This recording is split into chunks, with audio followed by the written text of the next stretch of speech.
Howdy guys, it's Joe here, and today we're going to talk about some tips to destroy his WidowMaker. Now of course it's with Kephrii, one of my favorite players, and we just start to see this off with him trying to get a little bit of spawn camping going on. Now I'm going to talk about some of the main benefits that I feel about his gameplay, some of the stuff that I feel like he does really right, and some of the stuff that you guys can maybe learn from. To begin, one really cool thing right there is trying to get a little bit of spawn camping. Now not the most, I feel like a lot of people kind of overcommit. They get in situations where if the enemies happen to have their own WidowMaker, you could have easily been sniped at spawn. You would have been down a man and it could have been a bit of trouble. But where he was, if the enemies walk around the corners too fast, he could have gotten a kill, and it was overall a pretty safe way to try to get a small spawn camp. From here we also see some really nice stuff about this player that is what he does a lot, which is first off getting nice height advantage with his shift. That's something that you'll see over and over and over again with him, but as well hiding around corners and hiding around walls and getting a lot of kills with those corners and with those walls. A nice thing that we see right here is actually another thing I want to mention, where when he does go for his ultimate, he actually waits for people like Lucio, for people like Anna to walk around the corner and go for them, instead of people like, you know, Zarya, which he could have went for. But yeah, he goes for the more important pick. Try to do that in your future if you can. Here kind of jumps down, it's kind of weird, but yeah, definitely if you are walking around corners, or if you're just hiding behind corners, it's a lot more safe. It's even a lot more safe than hiding behind something like a Reinhardt wall for the most part, so I'd say really just try to do that as well. Now here we see, you know, just trying to get a lot of kills from high ground. It's overall a really nice place to be. The Genji does jump up here, and I'm going to say when you are attacked by a flanker, if there are any nice teammates to go next to, like a Roadhog, like a Kephrii or something like that, you can try to go next to them. But if there are none of those people, just try to kill the person yourself. Sometimes you'll be able to get it, sometimes you won't, but it's often a lot better than just simply staying back and doing absolutely nothing. I see a lot of people just running away and dying and not really trying to get the kill. We saw him get the kill right there. Unfortunately, he got killed by, you know, the other people, but still, he did a lot better than a lot of most other people would do. You just kind of have to believe in your play a little bit and just kind of, you know, do the best you can with your play. And of course, you can judge your own play. Something that I would like to say is that you can kind of think about how much positioning you want to have, how much good positioning versus how easy you are to be killed by a flanker, because oftentimes it's a good idea to stay pretty close to the front, you know, up in really good high ground like there, but if you are there, it's really easy for someone like a Genji to kill you, really easy for someone like a Tracer to kill you. So if you don't feel that comfortable, you might want to stay back here in a more safe place, while if you do feel comfortable, you can walk up there and get a lot of nice kills, a lot of cheeky kills. Alright, here we see something amazing. He knows that the enemies are all pushed up, and he sees that he could just happen to shift behind them and shoot them. There's really no negative to doing this, and you actually can do this on quite a few maps. Here's a really great example. You do have to know the map, and you do have to know when you can do that, and you do have to make sure that the enemy's attention is 100% on your teammates, but if you do know all that is up, it's a really good idea. Of course, again, right as you get past this, spawn camping is always a good idea. If they don't have a WidowMaker and you are WidowMaker, you can often just charge a lot of your ultimate, maybe get a few picks, and, you know, the enemies will have to wait a few seconds. Of course, it is a little bit risky, but if you do think that you are the better WidowMaker, we saw right there with ours versus theirs, you can often get a lot of kills and get a lot of damage and do pretty fine. And if you know when to run away, and if you know when people are finally coming for you, it can be semi-safe just because you have so much range compared to a lot of other people. Right here, he's waiting for a flanker or just someone to come up. Nobody comes up for a second, so, you know, that's really up to you. But a thing that I'd like to say about why we did this is that he made sure that he was fully charged up before he walked around the corners. And most of these good WidowMakers make sure to do this. They're charged up, and then they walk around the corners, because then they can instantly shoot someone if they happen to find them, instead of having to charge up after they walk around the corners. As well with that, as we see right here, even if you can't always get the kill with the charge shot, if you can just happen to go for that Soldier 76 bullet shot afterwards, that also does work really, really well.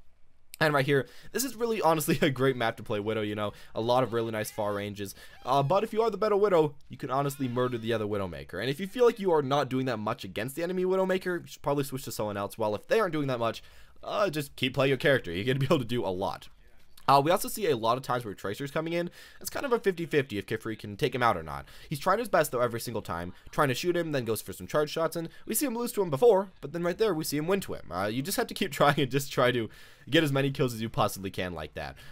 If your teammates aren't right next to you, it's just something that you have to try to go for. And a lot of the times your teammates won't be right next to you, and you really can't, you know, hope that your teammates are going to be, because your positioning often works better when you aren't right next to a Reinhardt shield, when you aren't right next to a lot of your teammates, when you're more by yourself. So it's kind of a double-edged sword, because you want to be by yourself for that really nice high ground, really nice corner advantage, but if you are, you can be kind of sniped by a lot of these people that try to get to the back line, so you kind of have to take that as you want to. Alright, here we see something, which is Genji goes for his ultimate, and we see the player actually trying to shoot Genji.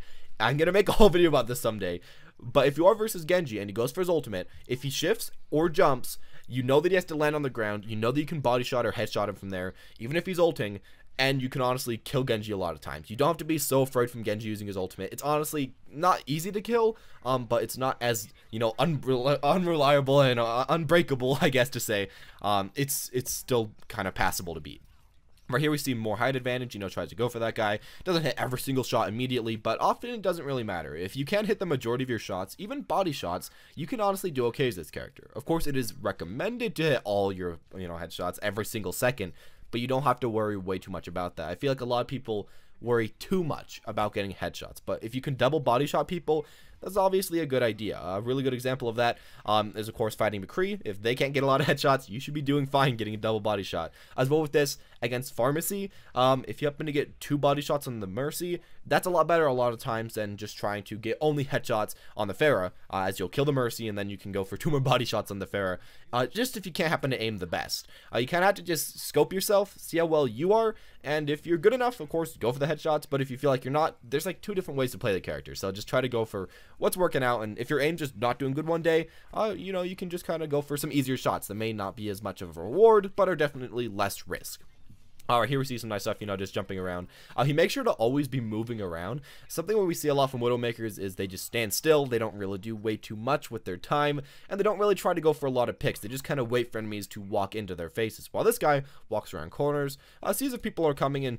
Overall, I'd say that he's one person that's very proactive as a WidowMaker instead of reactive. Of course, he does react sometimes, and he does wait around corners sometimes, but he'll honestly walk to those corners and be ready for people to come around, instead of just staying really far behind. And he also likes to stand right here and places like this where you can see people all the way from the beginning of their charge. He could be standing around the right corner instead, but he doesn't, so that's kind of nice. Genji jumps up. Something that you can do is just shift away, and then of course, since your Mercy can also fly to you, you can actually save them for a decent amount of time. So that's something that was kind of interesting that I saw right there. Unluckily, they have a Winston that jumps on them, but still, their teammates are really doing fine. That's Anna Hicks, an amazing shift, and overall they're doing pretty good. Yeah, you just kind of have to wait for the end, sniping people as much as they can. Of course, just always go for as many headshots as you can if you believe in yourself, but there we go. We see them finally beat that map, and this player got a lot of kills, a lot of damage. Of course, if you don't feel like you're doing way too great, you can switch off at any time. Nobody's going to say that you're horrible at the character. Just do what you feel like is feeling the best for you. And now we're off to this offense. And on offense, I think that we see a lot with this player is first off trying to get a few jump shots, as those are really jank. And if you can get some early picks on offense, you can just maul through their defense. 5v6, even if you don't get that much headshots from there on, even if you only get a few body shots, you can still really help your team. And 5v6 is just quite a bit easier. Your role isn't the most high impact, especially on offense, but it can work okay. Fortunately, his team gets picked off right there, but as you see again, he's not really next to his Reinhardt. He's more next to walls that he can run and hide behind. Still staying kind of close to his supports, though, where he can kind of protect them, but at the same time, where he can get snipes, and where he isn't next to that Reinhardt, where he'll, you know, you just get murdered by like a Hanzo or by, I don't know, really any character that's just kind of shooting into his team. It feels a little bit more safe, and people have to put more pressure straight onto him instead of just onto where his conglomerate of his team is. But yeah, we see that a lot. And as well, he uses high ground for easy escapes, and he's always next to high ground, even when he doesn't really like need to be exactly. Sometimes the enemy team comps don't seem to be jumping on him for quite a while, but he's still standing, you know, right below where he is right now, and he's just ready to jump up. A lot of people just aren't really ready to turn their heads up and to shoot upwards. It's kind of the Pharah syndrome, where people have troubles a lot of the time, but especially as WidowMaker, if you can get up there, you can often just jump up and then get a lot of headshots from above. It's overall a really good idea, and especially if you're versus someone like Tracer that might have some trouble getting up there. And that can be something that can definitely help you up just a little bit. As well with that, as we see right here, after you get a few kills, you do want to make sure that you're trying to push up as much as possible. Sometimes you will get wrecked by people like Genji right there, but some other times you'll be able to get some nice picks. And as well, when you're just pushing the cart, it doesn't really matter way too much where it was right there, because your teammates are going to push it anyways. If you can get a few nice picks, that's nice. If you die, it really doesn't matter way too much. So it's just kind of a good place where you can get a lot of stuff. Now, most of his offense just kind of continues like this. He gets some nice high ground, gets some nice picks, his teammates push it off, and he has really good positioning. And that's the thing that I like to say to you guys. Aiming is super nice, aiming is super important, but you see that he doesn't hit 100% of headshots. Top 500 players, these godlike players, they don't hit every single headshot every single time. They get a lot of body shots, but they can still get a lot of pressure. And I feel like something you guys have to realize is that positioning and just knowing where to be and just knowing how to act, like if you should attack or not, it's a lot more important a lot of times than just being 100% aimbot. A lot of people are like, you know, that guy missed a few shots, he's not even that good. He is. It takes a lot of time, a lot of skill, a lot of pressure to learn how to do it. And it's something that you just kind of have to learn after playing a lot of the character. I feel like a lot of people kind of underrepresent how important that is, knowing where to be and when to be there, knowing how to take corners, and knowing where you should be as your character. But it's especially something that really lets a lot of these people carry themselves up and climb up, as well with the fact that they have good aim. Some characters it doesn't matter quite as much, such as Reinhardt, but as WidowMaker, of course, it's a good 50-50. You want to know how to do both things, as if you have really good aim, but your positioning completely sucks, especially on offense, you're going to be completely useless. And we see this a lot with a lot of players that we see. They have pretty good aim, but the positioning is just so bad that it doesn't really help them out way too much. So do try to keep that out. Alright, here again, hiding behind walls. You know, it's just something that he always does, and it always seems to work out well for him. I'm trying to get picks, even though his teammates are majoritively down, you still can get quite a few picks, and there's a Winston right there. One thing that you can do against Winston is that if you do see him coming after you, simply just walk away and shift away. After he uses that shift, he really can't do anything.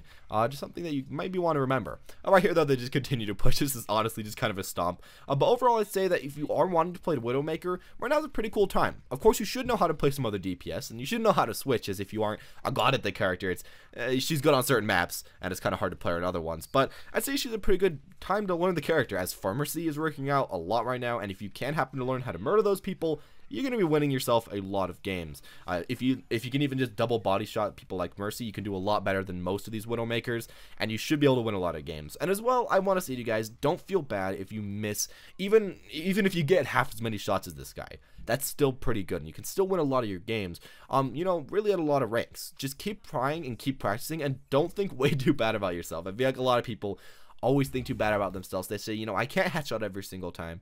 I can't get kills every single time, and that's okay. Just keep trying your best, and make sure to just go for a few more body shots if you can't get those headshots, and make sure to really think about your positioning. Are you around a corner that can be safe, that can be next to your teammates, and that can get a lot of kills, or are you just right behind a Reinhardt shield that you might just get comboed right into? Kind of think about it a little bit more, and that should be helping your WidowMaker quite a bit, and there's some reason to play her. She is pretty good right now, just kind of hard to play. Anyways, as always, thank you guys for watching. Hope you guys enjoyed. I wrote down a lot of tips this time, so I'm hoping that these tips were a little bit better than the majority of the times when I make these videos, and tell me if it was worth the time and worth the effort. It wasn't way too much time, but yeah, there we go. Thank you guys for watching, though. As always, if you guys did enjoy, make sure to hit that like button, comment down below what you think about the player or some other tips that you guys have, and as always, thank you guys for watching, and have a wonderful day.